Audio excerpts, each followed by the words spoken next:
Hi, Catherine. Uh, Hi, Marita. Hi, everyone who is joining us for the live today. Welcome. Glad you could be here. My name is Kelly Froyo. I am an IAYT certified yoga therapist located in Tacoma, Washington. And I'm also IAYT's membership coordinator. And today I'm here with my colleagues and friends, Marita Greenwich and Dr. Catherine Justice. Hi, ladies. Today And we're Lotus the going to cat. be, hi. Oh, and Lotus. Lotus. oh, Oh, how Like appropriate. the Hi, flower. Lotus. Lotus is whispering all the correct answers into Catherine's ear for our presentation today. And smart Catherine. today we're going to be talking about IAYT's upcoming symposium on yoga research, which we're super excited to share information about. It's going to be held October 16th through 18th at the Kripalu Center for Yoga and Health in Stockbridge, Massachusetts. And if you have not attended SYR in the past, this is the West's foremost yoga research conference. And we showcase each year the best new research in the field of yoga and yoga therapy. We offer participants the opportunity to interact with scientists, experts, and professionals in the field. This is a single track academic research meeting. And at this year's conference, we're going to have keynote presentations by John Kabat-Zinn, Shirley Tallis, and Peter Wayne, along with additional oral presentations from other senior researchers. SYR also offers interactive poster sessions from other senior researchers where attendees can walk around and get to meet some of the authors of the research studies, ask them about their presentations. So it's really an interactive experience at SYR. So we're going to be talking with Catherine and also saving a few minutes at the end for questions. So if you have a question for Dr. Justice, you can type it into the chat at any moment and we'll be addressing those at the end.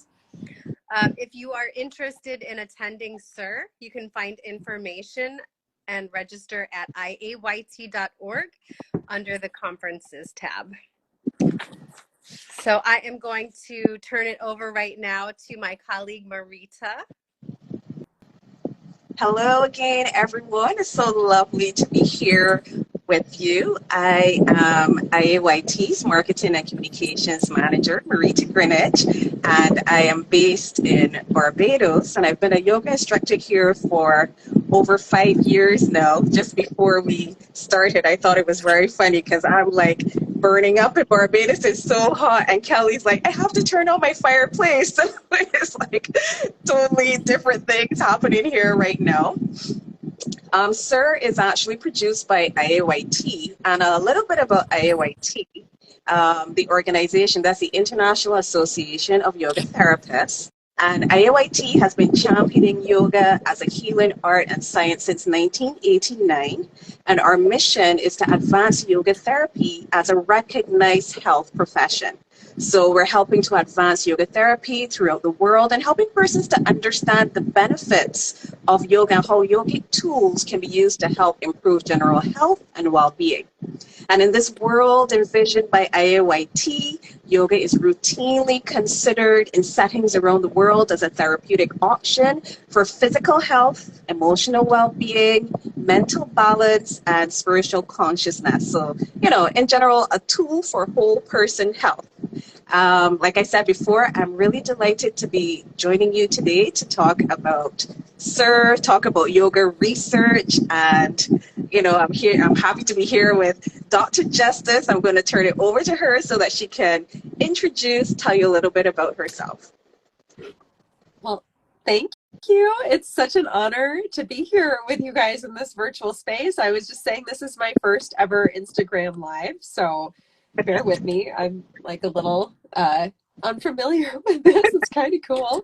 I see all these like names and hearts and things happening. But yeah, I am the associate editor for IAYT's academic journal. So it's the International Journal of Yoga Therapy, and we're a peer-reviewed, PubMed indexed journal advancing, like just looking at sort of all the research around how and why yoga therapy and why yoga is healing, why it works, why it helps people. I do like to introduce Lotus, since she is here with me. Anytime there's like a camera happening, she's like front and center. She is such a camera hog.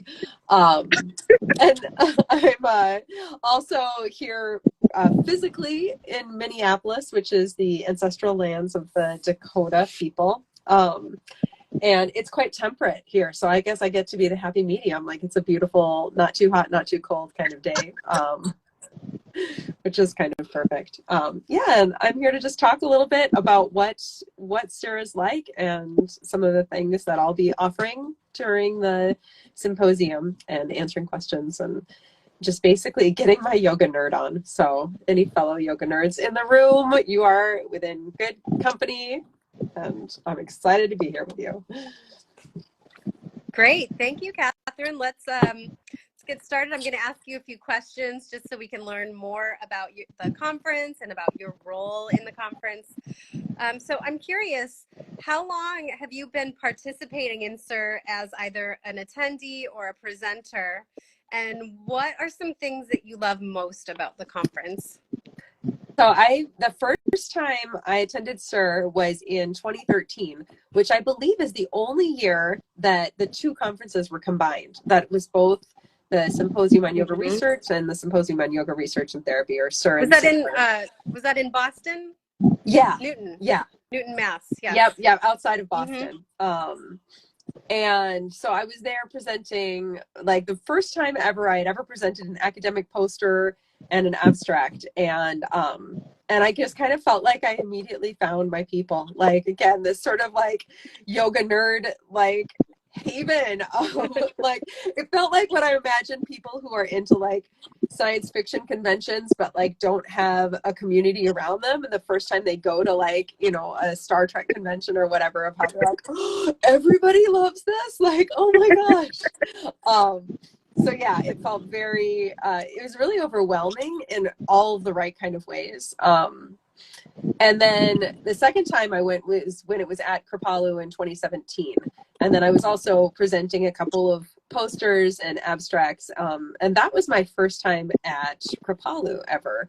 And it was, again, it had been sort of, there's all this mythology almost in the yoga community around Kripalu. It's amazing. The food is amazing. It's beautiful. It's healing. It's all the things. And turns out it is all of those things. It's really beautiful. The food is amazing. And it's a very, it's a true retreat kind of place in all of the like non-pretentious aspects of it. It's like you don't see people like shushing you and wearing like bathrobes everywhere. Like, that sort of was my like impression of like what a retreat was, and that's not what Kripalu is, which is good. No one likes to get shushed, although it is quiet. There are quiet spaces there. So that was 2017, and then when I took on the associate editor position, which was in 2020, then I participated in both of the online SYRs, and then back to in-person last year. Yeah, so SYR has been going on for quite a while now, and we did go virtual for those 2 years, but I think everyone agrees that it's really nice to be back in person and on site at Kripalu. Lotus doesn't agree with that, though. She prefers the virtual so that she can like pose for the camera. But she's the only one. She's the only one. She is. Could you tell us a little bit about the importance of yoga research? What yoga research helps us accomplish? Yeah. So, I mean, that's such a big question, and there's lots of big and lots of little answers to it. But I would say without research, we only know things in a personal way. And so that research helps us understand things in a little bit more of a bigger capacity. So not just understanding intrinsically, we know ourselves how yoga can be helpful for us personally, but research allows us to broaden that and say, how does it help groups of people? How does it help in a way that's measurable, in a way that once we start to like fit yoga, which it's a complicated thing of fitting a holistic whole system approach like yoga into the scientific paradigm, which really was the scientific method really was designed for drugs. Like that's really where this idea of kind of isolating components, isolating variables, and then kind of studying and comparing them. It's a little bit of a, what's that? Like the square peg and the round whatever, things that don't fit together. That's what it is. So trying to figure out how a holistic system can fit into the scientific method is an art in and of itself. But it's possible and it's happening. And what that does is that it allows us to look at the healing power of yoga with a wider lens, with a more critical lens, because sometimes there's things that we would say like, oh yes, yoga, without research, people could say yoga does this, and maybe it doesn't, maybe it actually doesn't, or maybe it doesn't in the way people think it does. So research and having a methodology, having a system that helps us understand it, really helps us clarify where the boundaries of yoga live, of how therapeutic it can be, and then also help us refine our technique of understanding what aspects of yoga are therapeutic in what circumstances, so that people can leverage it in the most healing capacity that they can find. And it also, the more research that's done and the more sort of evidence base we build, the more funding will go into yoga research. Absolutely. And the more funding, that leads to more access in the long run. It leads to people being able to more people being able to access yoga therapy and therapeutic yoga. Yeah, and increasing the credibility of yoga among medical circles. Yeah, definitely. Absolutely. And plus, like, it's fun to do yoga research. If you're a nerd like me, like, it's really interesting, and it's a different way of breaking down, again, things that we might know physically in our bodies, things that might be present kind of on that intrinsic or deeper level inside of us, figuring out how to translate that into a methodology that will then have a bigger impact. Okay. So, Catherine, you're actually going to be doing a special interest group. There's a pre-conference, but then you're going to be hosting a special interest group, which I find quite interesting. It's going to be a primer on yoga research for yoga therapists and teachers. Can you tell us a little bit about this special interest group and what you thought it was like really important to host something like this? Yeah, well, a lot of times in my experience at SYR, there's sort of two main camps of people who go. One camp are the hardcore researchers, the people who are academics mostly, who work within an academic institution that are doing and presenting the research. And then there's the yoga therapists and the yoga teachers who come, who are interested in learning more about the research, who are interested in being a part of it. And so the special interest group is really designed to help bridge that gap between these two groups of people. And I did a similar one last year where we did this exercise at the front that I was so glad that I came up with this idea to do this. Like, it was a human Venn diagram. And I came up with the idea like literally the night before we did it. I was like, I wonder what would happen if, to figure out who was in the room, we all walked to different corners of the room and said, if you've ever done yoga research, walk here. If you're a yoga teacher or a yoga therapist, walk here. If you've ever, so I had some different questions. We all walked around the room and we kind of all saw who was there. And so I don't know if we'll have the time and the space to do a similar thing this year, but this is this idea of like understanding who's present here at this conference and how can we bridge this gap between these two groups of the yoga researchers who understand methodology and have support for doing research, but don't always know yoga. The very first study that I was ever involved with, the principal investigator, she had never done a yoga class herself. She had never experienced yoga. She had never read a book about yoga. She did research with elderly populations with arthritis. And she read one study somewhere that said yoga could be helpful for older people with arthritis. And so she decided to do a study about it, but she didn't know anything about yoga. So when they pulled me into that study, it was really like they needed that yoga expertise. You can't do it if you don't know anything about yoga. She knew the research and the science, and she had funding. And then she brought me in to kind of bring in the yoga. So you need both pieces. And so it's about the special interest group is really almost like a mixer or kind of a get to know you of helping people find a common language to bridge that gap so that more of the yoga teachers and yoga therapists can get involved in research, that researchers can gain a better understanding of what yoga teachers and therapists bring to their studies, and then, you know, maybe even make a match or two of helping to have a researcher find their therapist and their therapists and teachers find some research partners.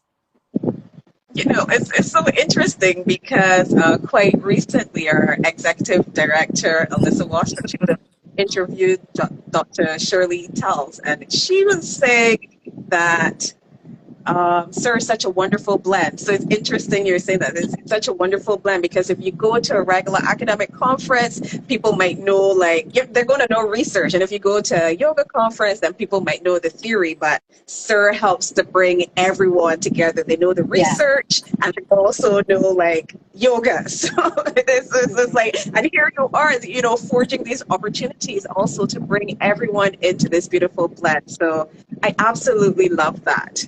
Do you want to tell us a little bit about your pre-conference workshop? Sure. Yeah. So the pre-conference workshop is because I volunteer on the scientific committee that helps to gather all of the experts and create the program. So every member of the scientific committee gives a little pre-conference workshop on something that they're passionate about in yoga therapy. And so mine is going to be about yoga therapy protocols, since that's, again, I'm less of an academic in the room, although I have done research. My primary focus in my career has been more the yoga delivery. And so I'm going to talk about kind of the protocols that I've worked on in the past and kind of the mechanisms behind developing yoga therapy protocols, with this sort of idea that if it's a research protocol, there has to be some level of stability to it. It has to be kind of a set sequence, but we're yoga therapists and we love to customize and make things, you know, adaptable for the individual. And so if a protocol is too rigid, it's not going to have the adaptability. If it's too adaptable, it's not going to be reproducible, which really limits its ability to the ability for the research to keep going, to happen, you know, to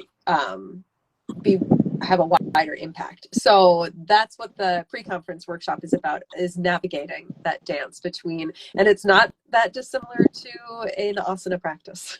At the end of the day, it's like, you don't want too much flexibility, you don't want too much stability, and like you have to find like that perfect, like that moment where you have both, where you can balance the two. Yeah, I like how you call it a dance. That gives me like the visual right away. Yeah, Sukha Asanam. Yes, exactly. Yep.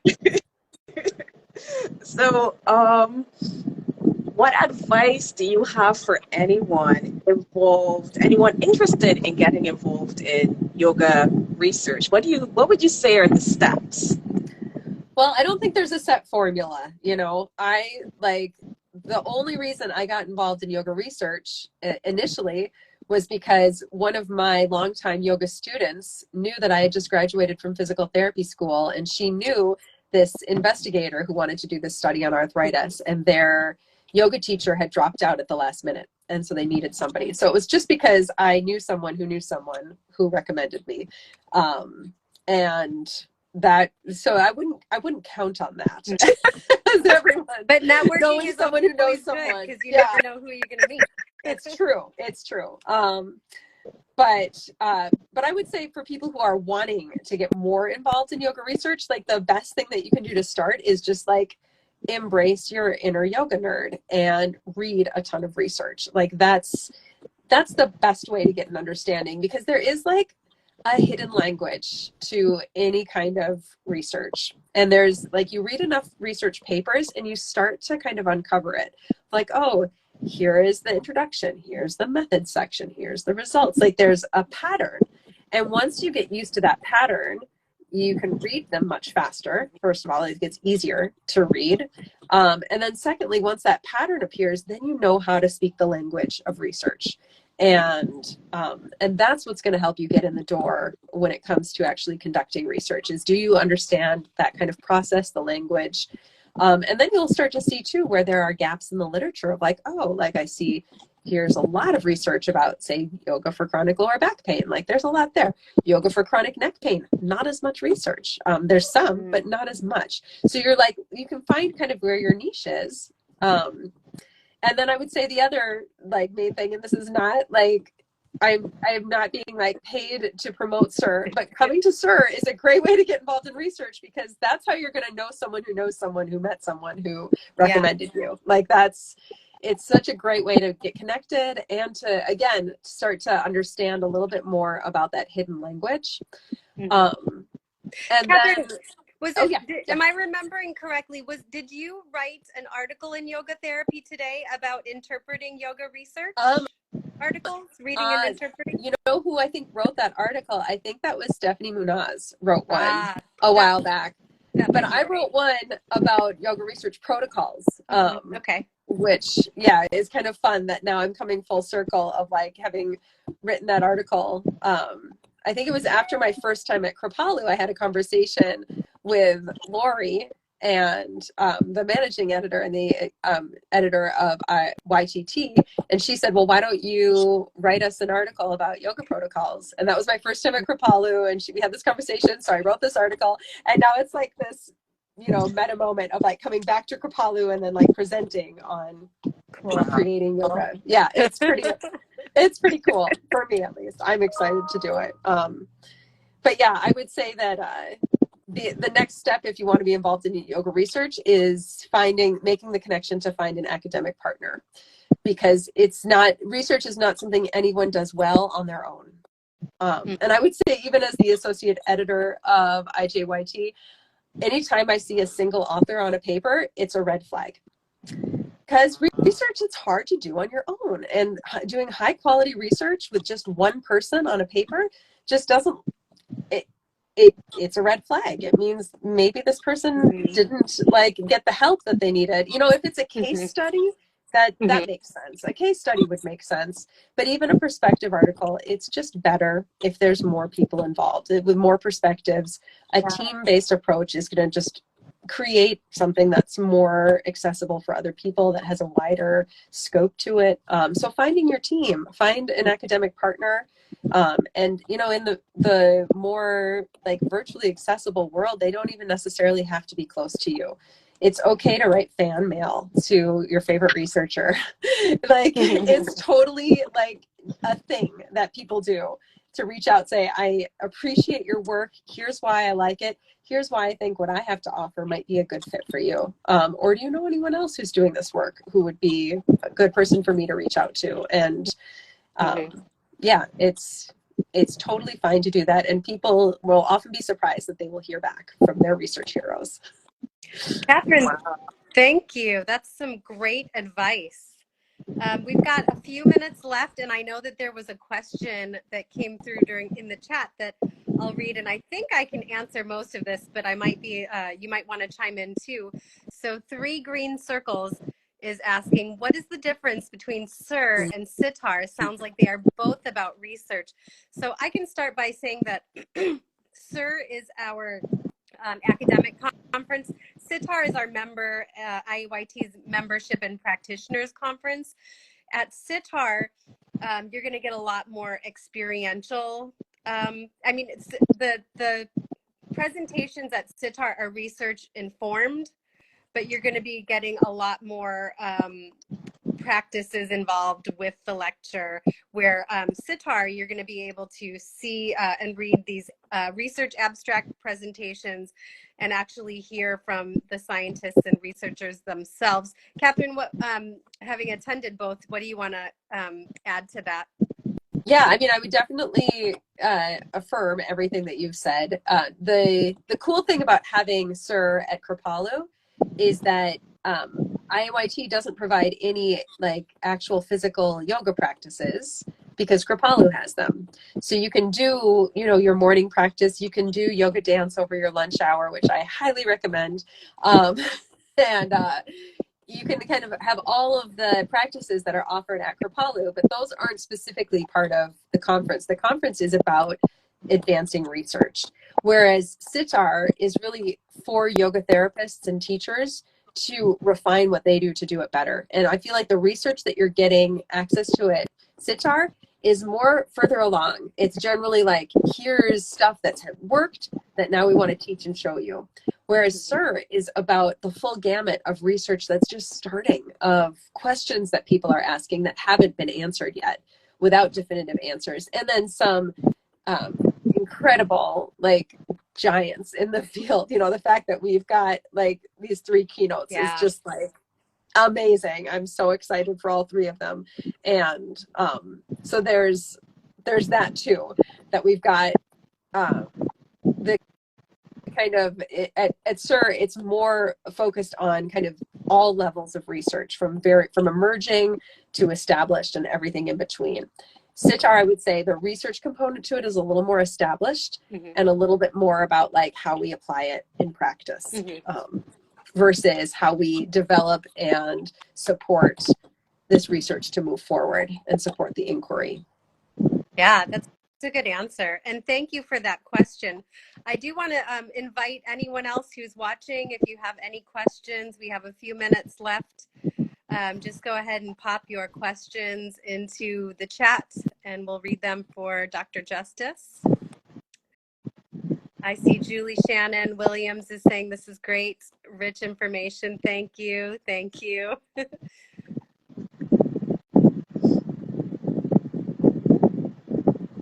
Okay, I think that looks like it may be it. I guess good timing because we're literally 2 minutes away from, you know, 3:30, and we had thought, you know, about 13 minutes or so. Oh wait, there's another question. Will it be possible to attend this event virtually? Well, this year, unfortunately, is not going to be virtual, and it actually takes me back to like the discussion we had with Dr. Sabir Khalsa, because we had a webinar with him as well. He's head of the SYR Scientific Committee, and I'll bring it back to another thing that Dr. Justice said, especially if you want to get into yoga research. There's nothing like being in the presence of everyone to like forge those relationships, and that's part of the reason we have it in person. I know that we can reach out and stuff like that, but you know, having the person just there in the hallway or just walking around and talking to them, and that's part of the reason that we have it like this, to really facilitate that blend, that mixer that Dr. Justice would have talked about, you know. So you know, that's one of the key reasons we like to have SYR in person. And there's another question from Kimberly Boyd Inc. Did we already address how to find a researcher? Catherine did address this a bit. I can you know, go into more depth though. Okay. I mean, because there is like, you know, there's one thing to say like find an academic partner or whatever, but how you actually do that, I would say like if there's sort of 2 ways that I could like off the top of my head think of to help find someone. One is to say like, do you have a niche practice that you really feel like you want to be researching, like yoga for pelvic floor, say, or something like that, like a topic that you're really passionate about that you think you could really contribute to a team with. Then I would like find out, look in Google Scholar, look on PubMed, and find the names of the people that are already doing similar research or research in that world. And then, you know, you can Google them and find out what academic institution they're involved with. Oftentimes you can find email addresses. It's not that hard. They're often listed, and then approach people that way. So that would be one way. Another would be to say, if there's a large academic institution in your area or the closest one nearby, is anyone there doing any kind of mind-body research? It doesn't necessarily have to be yoga. It could be research on Tai Chi or meditation or anything in that mind-body field. And then approach them and talk to them about saying, hey, here I am, I have this expertise, I have this idea. Is there any kind of research that you're doing right now that this could kind of funnel into, or keep me in mind for future things? And then again, researchers talk all the time. It might not end up being that's your match person, but they might know someone who then recommends you. Those would be two ways to kind of help find someone besides coming to SYR, which is a great way to find someone too. I think I saw another question in there, and someone asked, and I think Catherine, you were so great to answer this. They asked, do you have to be a yoga therapist to attend? No. No is the answer. You do not. And a lot of, and in fact, I think maybe that was one of my Venn diagram circles of, are you a yoga teacher? Are you a yoga therapist? And so there was like distinction that some people were more focused on yoga teachers, some people were not. And then the other question was, have you ever done yoga, like physically? And I think almost everyone in the room that was in that circle had found themselves in that circle as someone who practices yoga at least once in their life. And so like there were a lot of people who were just in that circle of like, no, I just practice yoga. I'm just interested in research. And it's a great conference for people in that circle. It's a great conference for the researchers and for the teachers and the therapists. So it was definitely, it's going to be a community of some other CIYTs for people who have that certification, but it's not, it's by no means exclusive. And if you're IAYT curious, it's a great place to find out if this would be, is CIAYT right for me? I love it. Oh, this is awesome. Everyone's so interested and engaged. Thank you. I don't think I see any more questions in there. So I'm just going to reiterate the Symposium on Yoga Therapy and Symposium on Yoga Research. I'm getting all confused here with Symposium on Yoga Research, right? And it is for scientists, yoga therapists, yoga teachers, clinicians, integrated healthcare professionals, psychology and education professionals. So anyone who is interested in yoga research, this is who the conference is for. It's the 16th to the 18th at Kripalu. You can go on to our website, iayt.org/SYR2023. You can register there, or you can hop right onto the Kripalu website if you want as well. And that is kripalu.com. Should I spell that out? I know sometimes the words, maybe. Yeah, so KRIPALU. Is it org or com? Good question. I kind of like popped into my head. .org. So there you go. KRIPALU.org. Okay, you can register there.